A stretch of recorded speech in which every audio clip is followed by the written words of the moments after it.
ओम शांति। 5 फरवरी 2026 की ईश्वरीय महावाक्य। मुरली का सार। मीठे बच्चे, बाप आए हैं तुम्हें रावण राज्य से लिबरेट कर सद्गति देने, नरकवासियों को स्वर्गवासी बनाने। मीठे बच्चे, बाप आए हैं तुम्हें रावण राज्य से लिबरेट कर सद्गति देने, नरकवासियों को स्वर्गवासी बनाने। प्रश्न, बाप ने तुम भारतवासी बच्चों को कौन सी स्मृति दिलाई है? उत्तर, हे भारतवासी बच्चे, तुम स्वर्गवासी थे। आज से 5000 वर्ष पहले भारत स्वर्ग था। हीरे सोने के महल थे। तुम सारे विश्व के मालिक थे। धरती आसमान सब तुम्हारे थे। भारत शिव बाबा का स्थापना किया हुआ शिवालय था। वहाँ पवित्रता थी। अब फिर से ऐसा भारत बनने वाला है। गीत, नैनहीन को राह दिखाओ प्रभु। ओम शांति। मीठे मीठे रूहानी बच्चों, आत्माओं ने यह गीत सुना। किसने कहा? आत्माओं के रूहानी बाप ने। तो रूहानी बाप को रूहानी बच्चों ने कहा कि हे बाबा, उनको ईश्वर भी कहा जाता है, पिता भी कहा जाता है। कौन सा पिता? परम पिता। क्योंकि बाप 2 हैं, एक लौकिक, दूसरा परलौकिक। लौकिक बाप के बच्चे परलौकिक बाप को पुकारते हैं, हे बाबा। अच्छा, बाबा का नाम शिव, वह तो निराकार पूजा जाता है। उनको कहा जाता है सुप्रीम फादर। लौकिक बाप को सुप्रीम नहीं कहा जाता। ऊंच से ऊंच सभी आत्माओं का बाप एक ही है। सभी जीव आत्माएं उस बाप को याद करती हैं। आत्माएं यह भूल गई है कि हमारा बाप कौन है। पुकारते हैं, ओ गॉड फादर, हम नैनहीन को नैन दो तो हम अपने बाप को पहचाने। भक्ति मार्ग की ठोकरें से छुड़ाओ। सद्गति के लिए तीसरा नेत्र लेने लिए, बाप से मिलने लिए पुकारते हैं। क्योंकि बाप ही कल्प कल्प भारत में आकर भारत को स्वर्ग बनाते हैं। अभी कलयुग है। कलयुग के बाद सतयुग आना है। यह है पुरुषोत्तम संगम युग। बेहद का बाप आकर जो पतित भ्रष्टाचारी बन गए हैं, उन्हों को पुरुषोत्तम बनाते हैं। यह लक्ष्मी नारायण पुरुषोत्तम भारत में थे। लक्ष्मी नारायण की डिनास्टी का राज्य था। आज से 5000 वर्ष पहले सतयुग में श्री लक्ष्मी नारायण का राज्य था। यह बच्चों को स्मृति दिलाते हैं, तुम भारतवासी आज से 5000 वर्ष पहले स्वर्गवासी थे। अब तो सब नरकवासी हैं। आज से 5000 वर्ष पहले भारत हेवन था। भारत की बहुत महिमा थी। हीरे सोने के महल थे। अभी तो कुछ भी नहीं है। उस समय और कोई धर्म नहीं था, सिर्फ सूर्यवंशी ही थे। चंद्रवंशी भी पीछे आते हैं। बाप समझाते हैं, तुम सूर्यवंशी डिनास्टी के थे। अभी तक भी इन लक्ष्मी नारायण के मंदिर बनाते रहते हैं, परंतु लक्ष्मी नारायण का राज्य कब था, कैसे पाया, यह किसको पता नहीं है। पूजा करते हैं, जानते नहीं। तो ब्लाइंड फेथ हुआ ना। शिव की, लक्ष्मी नारायण की पूजा करते हैं, बायोग्राफी को भी नहीं जानते। अभी भारतवासी खुद कहते हैं, हम पतित हैं। हम पतितों को पावन बनाने वाला बाबा आओ, आकर हमको दुख से रावण राज्य से लिबरेट करो। बाप ही आकर सबको लिबरेट करते हैं। बच्चे जानते हैं, सतयुग में बरोबर एक राज्य था। बापूजी भी कहते थे कि हमको फिर से राम राज्य चाहिए। गृहस्थ धर्म जो पतित बन गया है, सो पावन चाहिए। हम स्वर्गवासी बनने चाहते हैं। अभी नरकवासियों का क्या हाल है, देख रहे हो ना। इसको कहा जाता है हेल डेविड वर्ल्ड। यह भारत डीटी वर्ल्ड था। बाप बैठ समझाते हैं, तुमने 84 जन्म लिए हैं, ना कि 84 लाख। बाप समझाते हैं, तुम असूल शांति धाम के रहने वाले हो। तुम यहाँ पाठ बजाने आए हो। 84 जन्मों का पाठ बजाया है। पूर्व जन्म तो जरूर लेना पड़े ना। पूर्व जन्म 84 होते हैं। अब बेहद का बाप आए हैं तुम बच्चों को बेहद का वर्षा देने। बाप तुम बच्चों आत्माओं से बात कर रहे हैं और सत्संगों में मनुष्य को भक्ति मार्ग की बातें सुनाते हैं। आधा कल्प भारत जब स्वर्ग था तो एक भी पतित नहीं था। इस समय एक भी पावन नहीं। यह है ही पतित दुनिया। गीता में श्री कृष्ण भगवानुवाच लिख दिया है। उसने तो गीता सुनाई नहीं। ये लोग अपने धर्म शास्त्र को भी नहीं जानते, अपने धर्म को भी भूल गए हैं। हिंदू कोई धर्म नहीं है। धर्म मुख्य है 4। पहले है आदि सनातन देवी देवता धर्म। सूर्यवंशी और चंद्रवंशी दोनों को मिलाकर कहा जाता है देवी देवता धर्म। डिटिज्म, वहाँ दुख का नाम नहीं था। 21 जन्म तो तुम सुखधाम में थे। फिर रावण राज। भक्ति मार्ग शुरू होता है। भक्ति मार्ग है नीचे उतरने का। भक्ति है रात, ज्ञान है दिन। अभी है घोर अंधियारी रात। शिव जयंती और शिवरात्रि दोनों अक्षर आते हैं। शिव बाबा कब आते हैं? जब रात्रि होती है। भारतवासी घोर अंधियारे में आ जाते हैं, तब बाप आते हैं। गुड़ियों की पूजा करते रहते हैं। एक की भी बायोग्राफी नहीं जानते। यह भक्ति मार्ग के शास्त्र भी बनने ही हैं।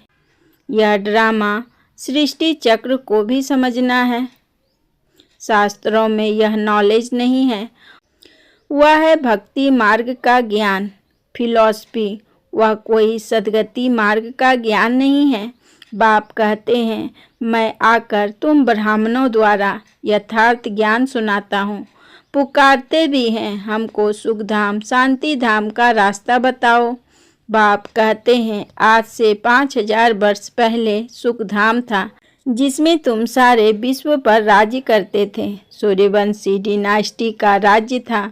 बाकी सब आत्माएं शांति धाम में थी। वहाँ 9 लाख गाए जाते हैं। तुम बच्चों को आज से 5000 वर्ष पहले बहुत साहूकार बनाया था। इतना धन दिया था, फिर तुमने वह कहाँ गंवाया? तुम कितने साहूकार थे? भारत ही सबसे ऊंच से ऊंच खंड है।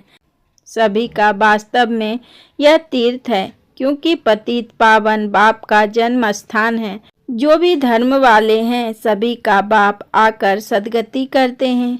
अभी रावण का राज सारी सृष्टि में है, सिर्फ लंका में नहीं था। सभी में 5 विकार प्रवेश हैं। जब सूर्यवंशी राज्य था तो यह विकार ही नहीं थे। भारत वायसलेश था, अभी विशेष है। सतयुग में दैवी संप्रदाय थी, वह फिर 84 जन्म भोग। अभी आसुरी संप्रदाय बने हैं, फिर दैवी संप्रदाय बनते हैं। भारत बहुत साहूकार था, अब गरीब बना है, इसलिए भीख मांगते रहते हैं। बाप कहते हैं, तुम कितने साहूकार थे। तुम्हारे जैसा सुख किसको भी मिल नहीं सकता। तुम सारे विश्व के मालिक थे। धरती आसमान सब तुम्हारे थे। बाप स्मृति दिलाते हैं, भारत शिव बाबा का स्थापना किया हुआ शिवालय था। वहाँ पवित्रता थी। उस नई दुनिया में देवी देवताएं राज्य करते थे। भारतवासी तो यह भी नहीं जानते कि राधे कृष्ण का आपस में क्या संबंध है। दोनों अलग अलग राजधानी के थे। फिर स्वयंवर के बाद लक्ष्मी नारायण बने हैं। यह ज्ञान कोई मनुष्य में नहीं है। पतित पावन ही ज्ञान का सागर है। वही तुम्हें यह रूहानी ज्ञान देते हैं। यह स्पिरिचुअल नॉलेज सिर्फ एक बाप ही दे सकते हैं। अब बाप कहते हैं, आत्माभिमानी बनो। मुझ अपने परम पिता शिव को याद करो। याद से ही सतो प्रधान बनेंगे। तुम यहाँ आते ही हो मनुष्य से देवता अथवा पतित से पावन बनने। अभी यह है रावण राज। भक्ति मार्ग में रावण राज्य शुरू होता है। रावण ने कोई एक सीता को नहीं चुराया। तुम सब भक्ति करने वाले रावण के चंबे में हो। सारी सृष्टि 5 विकारों रूपी रावण की कैद में है। सभी शोक वाटिका में दुखी हैं। बाप आकर सबको लिबरेट करते हैं। अब बाप फिर से स्वर्ग बना रहे हैं। ऐसे नहीं कि अभी जिनको धन बहुत है वह स्वर्ग में है, नहीं, अभी है ही नर्क। सभी पतित हैं, इसलिए गंगा में जाकर स्नान करते हैं। समझते हैं गंगा पतित पावनी है, परंतु पावन तो कोई बनते नहीं हैं। पतित पावन तो बाप को ही कहा जाता है, ना कि नदियों को। यह सब है भक्ति मार्ग।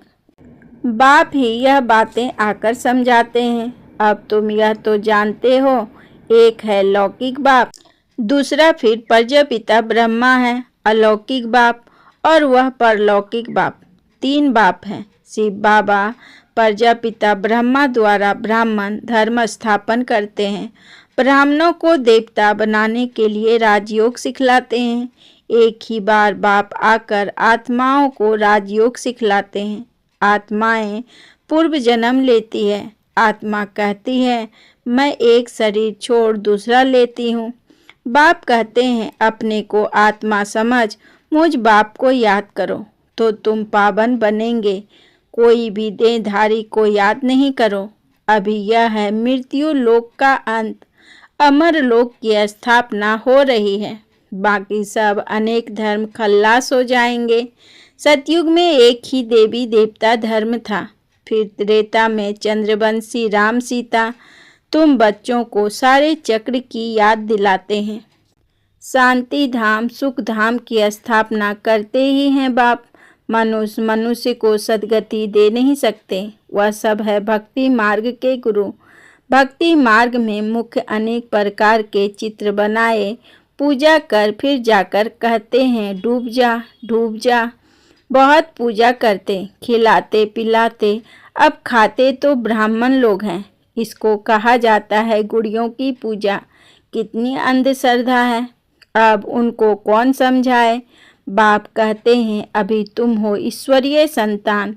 तुम अभी बाप से राजयोग सीख रहे हो। यह राजधानी स्थापन हो रही है। प्रजा तो बहुत बननी है। कोटों में कोई राजा बनते हैं। सतयुग को कहा जाता है फूलों का बगीचा। अभी है कांटों का जंगल। अभी रावण राज बदल रहा है।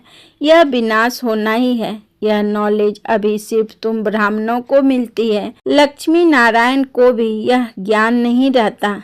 यह ज्ञान पराय लोप हो जाता है। भक्ति मार्ग में कोई भी बाप को जानते ही नहीं। बाप ही रचता है। ब्रह्मा विष्णु शंकर भी रचना है। परमात्मा सर्वव्यापी कहने से सब बाप हो जाते। वर्षे का हक नहीं रहता। बाप तो आकर सभी बच्चों को वर्षा देते हैं। सर्व का सद्गति दाता एक ही बाप है, यह भी समझाया है। 84 जन्म वह लेते हैं जो पहले पहले सतयुग में आते हैं। क्रिश्चियन लोग के जन्म कितने होंगे करके 40 जन्म होंगे।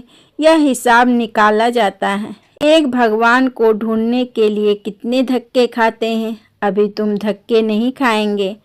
तुमको सिर्फ एक बाप को याद करना है। यह है याद की यात्रा।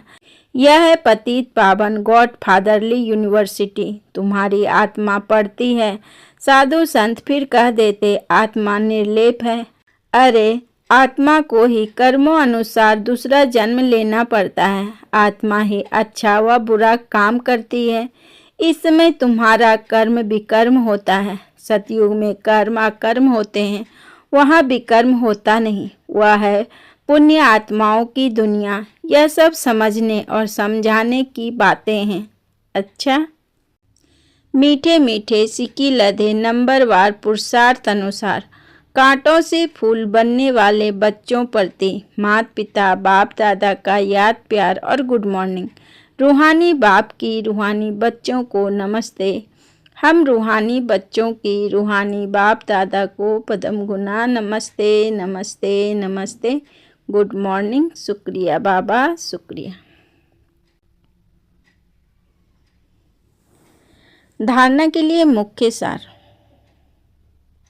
नंबर 1, कांटों से फूल बन फूलों का बगीचा सतयुग स्थापन करने की सेवा करनी है। कोई भी बुरा कर्म नहीं करना है।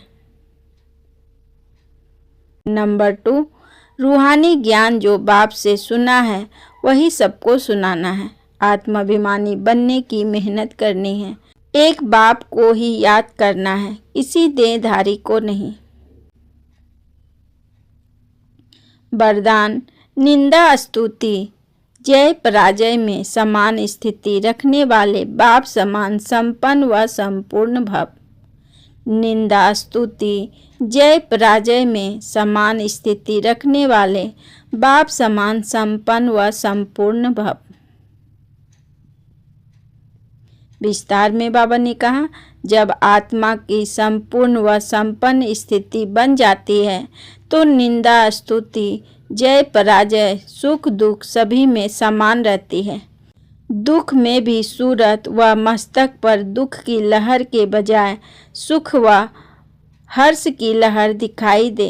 निंदा सुनते भी अनुभव हो यह निंदा नहीं, संपूर्ण स्थिति को परिपक्व करने के लिए यह हिम्मत योग शब्द है। ऐसी समानता रहे तब कहेंगे बाप समान। जरा भी वृत्ति में यह ना आए कि यह दुश्मन है, गाली देने वाले हैं और यह महिमा करने वाले हैं। स्लोगन, निरंतर योग अभ्यास पर अटेंशन दो तो फर्स्ट डिवीजन में नंबर मिल जाएगा। निरंतर योग अभ्यास पर अटेंशन दो तो फर्स्ट डिवीजन में नंबर मिल जाएगा। आपको आज की मुरली का सार कैसा लगा कमेंट में ज़रूर लिखकर बताएं। आपको आज की कौन सी पॉइंट सबसे ज़्यादा टच हुई? अगर वीडियो अच्छा लगा हो तो लाइक शेयर और सब्सक्राइब करें। कल फिर मिलेंगे नई मुरली के साथ। ओम शांति।